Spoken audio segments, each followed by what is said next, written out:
Hi friends, ഇന്നത്തെ വീഡിയോയിൽ പറയുന്നത് നമ്മുടെ അസഹനീയമായ ശല്യക്കാരനായ പല്ലിയെ തുരത്താനുള്ളൊരു അടിപൊളി വഴിയാണ് കേട്ടോ. അപ്പോൾ പല്ലിയുടെ ആ ഒരു ശല്യം എന്ന് പറയുന്നത് പ്രത്യേകിച്ച് നമുക്ക് ടി വിയുടെ സ്റ്റാൻഡിൽ, കിച്ചണിൽ, വർക്ക് ഏരിയയിലൊക്കെ എന്തായാലും ഉണ്ടാകും. അപ്പോൾ പല്ലിയെ കാണുമ്പോൾ തന്നെ നമുക്കൊരു അറുപ്പാണല്ലോ അല്ലേ.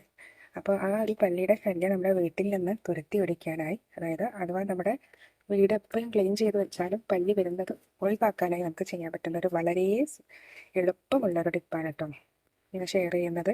അപ്പോൾ ഇതിനായി ഇതുപോലെ ഒരു ഡെറ്റോൾ മതി കേട്ടോ. ഡെറ്റോൾ ഇല്ലാത്ത വീടുകൾ ഉണ്ടാവില്ല, ഇതുപോലെ ഒരു ചെറിയ ഡെറ്റോളൊക്കെ വാങ്ങി സൂക്ഷിക്കുന്നത് നന്നായിരിക്കും.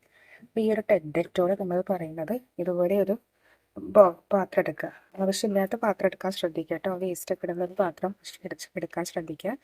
ഒരിക്കലും ഉപയോഗിക്കുന്ന പാത്രത്തിൽ ഡെറ്റോളൊന്നും, ഫുഡിന് വേണ്ടി ഉപയോഗിക്കുന്ന പാത്രത്തിൽ ഡെറ്റോളൊന്നും ട്രൈ ചെയ്യാതിരിക്കുക.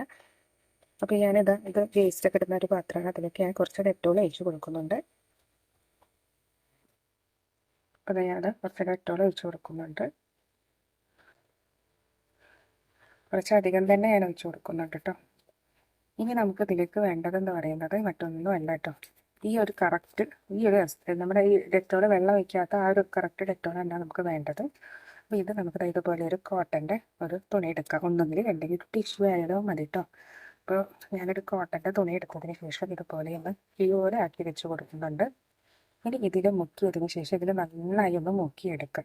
ഇത് നന്നായി ഒന്ന് മുക്കിയെടുത്തതിന് ശേഷം പല്ലി വരും ആ ഏരിയകളിലൊക്കെ, പ്രത്യേകിച്ച് ഇതുപോലെയുള്ള തടികളിലൊക്കെയാണ് പല്ലി വരിക. ഈ ജോയിൻറ്റിലൊക്കെ ഒന്ന്, ഈ മരത്തിൻ്റെ മുകളിലായിട്ട് പല്ലി വരുന്ന ഭാഗങ്ങളിലൊക്കെ ഒന്ന് ഇതുപോലെ ഒന്ന് തുടച്ചു കൊടുക്കുക.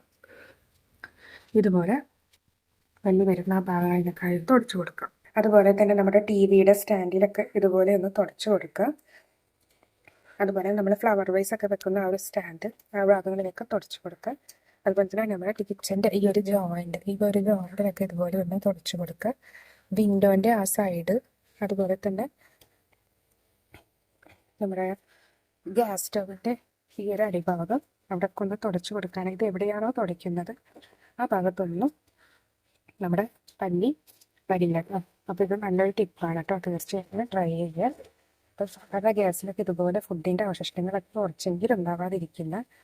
അപ്പോൾ അങ്ങനെ ഉണ്ടാവുകയാണെങ്കിൽ തീർച്ചയായും ഇതുപോലെ ഒന്ന് ട്രൈ ചെയ്യുക കേട്ടോ. കണ്ടോ, ഡെറ്റോൾ വെച്ച് തുടയ്ക്കുക. പ്രത്യേകിച്ച് പണികളൊക്കെ കഴിഞ്ഞ് രാത്രി കിടക്കാൻ നേരം കുറച്ച് ഇത് വെച്ച് തുടയ്ക്കുകയാണെങ്കിൽ ഗ്യാസിലേക്ക് ഒന്നും ഒരു പ്രാണിയും കയറില്ല കേട്ടോ. ഡെറ്റോളിൻ്റെ സ്മെൽ കൊണ്ട് നമുക്കൊരു പ്രാണിയും ഇതിലേക്ക് കയറില്ല. അപ്പോൾ ഇതുപോലെ ഒന്ന് ട്രൈ ചെയ്യുക. അതുപോലെ തന്നെയാണ് മറ്റൊരു ടിപ്പായ നമ്മുടെ ബേക്കിംഗ് സോഡ അല്പം എടുത്തതിന് ശേഷം നമ്മുടെ കിച്ചൻ്റെ ഇവിടെ കരിയ ജോയിൻറ്റിലൊക്കെ ഇതുപോലെ കുറച്ച് സ്പ്രെഡ് ചെയ്ത് കൊടുക്കുകയാണെങ്കിൽ ആ ഭാഗത്ത് നമുക്ക് പല്ലിയുടെ ഒന്നും ശല്യം ഉണ്ടാവില്ല കേട്ടോ. അപ്പോൾ ഇതും നമുക്ക് ട്രൈ ചെയ്യാം, ഒന്നുകിൽ ബേക്കിംഗ് സോഡ അല്ലെങ്കിൽ ഡെറ്റോൾ കേട്ടോ. ഇതൊന്ന് ട്രൈ ചെയ്ത് നോക്കാം.